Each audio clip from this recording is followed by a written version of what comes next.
Imagine só, em uma bela noite você acaba adormecendo, mas ao acordar no dia seguinte percebe que o seu corpo não é o seu corpo, e ao olhar para si vê um inseto nojento e repugnante em seu lugar. Parece um pesadelo, não é? Bom, para o personagem Gregor Samsa foi uma dura realidade. Escrito por Franz Kafka, A Metamorfose traz ao leitor a história de Gregor, um homem que se transformou em um asqueroso inseto do dia para a noite. Kafka é um dos grandes autores que a literatura mundial já teve, conhecido justamente por seus livros que deixam qualquer pessoa agoniada ou no mínimo de cabelo em pé. Ele nasceu no fim do século XIX, quando a Áustria ainda obtinha o nome de Império Austro-Húngaro, e viveu no mesmo país onde o bigodudo nazista que a humanidade conhece muito bem nasceu. Apesar de ser mundialmente ovacionado atualmente, nem sempre foi assim, já que poucos livros chegaram a ser publicados enquanto o autor ainda estava vivo. Porém, felizmente, a Metamorfose foi um deles.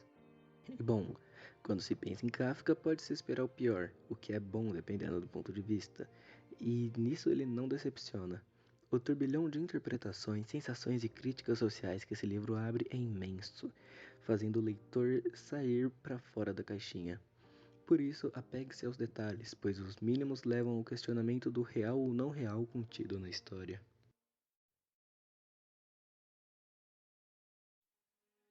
Quando Gregor Samsa certa manhã despertou de sonhos intranquilos, encontrou-se em sua cama metamorfoseado em um inseto monstruoso. Jogado na cara do leitor bem assim, na lata, o ápice da história se apresenta nas primeiras palavras que Kafka passa aos leitores, fazendo com que se perguntem sobre o então ponto alto da história antes mesmo de se prepararem para recebê-lo. O mais curioso é que é a única que conversa de forma tão agressiva com o leitor. Metamorfose não tem grandes picos em sua história a nível deste início, mas sim um andamento mais cuidadoso e descritivo, mesmo em poucas páginas.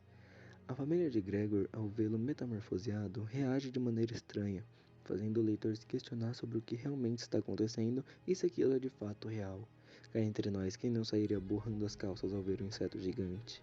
Além disso, o próprio Gregor sequer se questiona sobre o porquê de estar naquela forma monstruosa, mas se preocupa com os afazeres do mundo real que cercam seu cotidiano, como a necessidade de trabalhar, já que ele que sustenta sua família, que é composta por sua mãe, seu pai e sua irmã. Falando em trabalho, Gregor trabalha como caixeiro viajante. É dominado por uma ansiedade absurda após perceber que, por supostamente estar em um corpo monstruoso, possa perder um dia de serviço.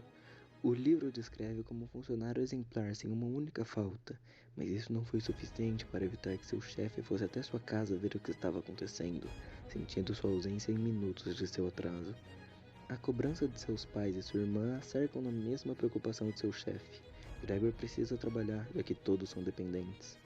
No início da história, conhecemos um pouco mais do convívio de Gregor, quem são sua família, como são suas vivências, cabendo várias interpretações. O que você sentiria tocando o inseto que você mais odeia? Nojento, né? Imagine ele em uma forma gigante, saindo do seu tamanho, com suas patas possivelmente peludas encostando em seu corpo. A repulsa do nojo ao imaginar isso é normal.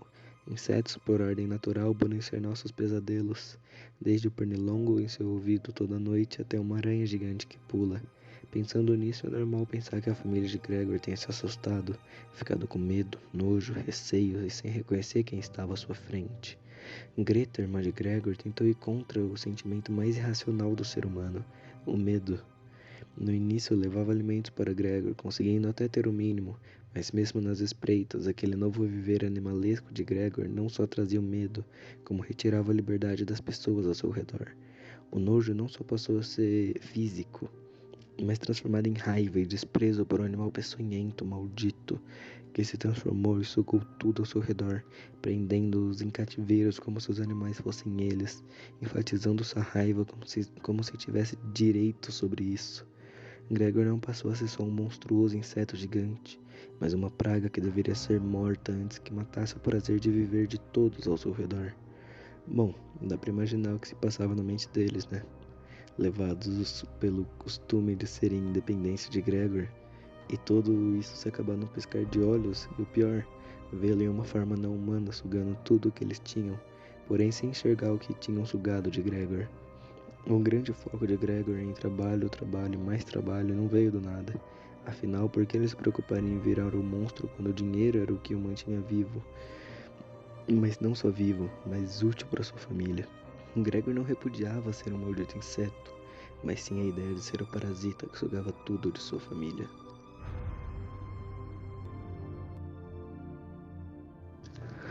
Não importa o que Gregor fizesse, nada estava sob seu controle. Gregor, tendo ou não virado um inseto, ele já estava entregue à sua inutilidade como ser humano e como entidade monstruosa. Encontrando-se machucado, sofrendo até o último segundo de sua vida, foi deixado para morrer pelas pessoas que ele mais amava, porém não existia mais para elas.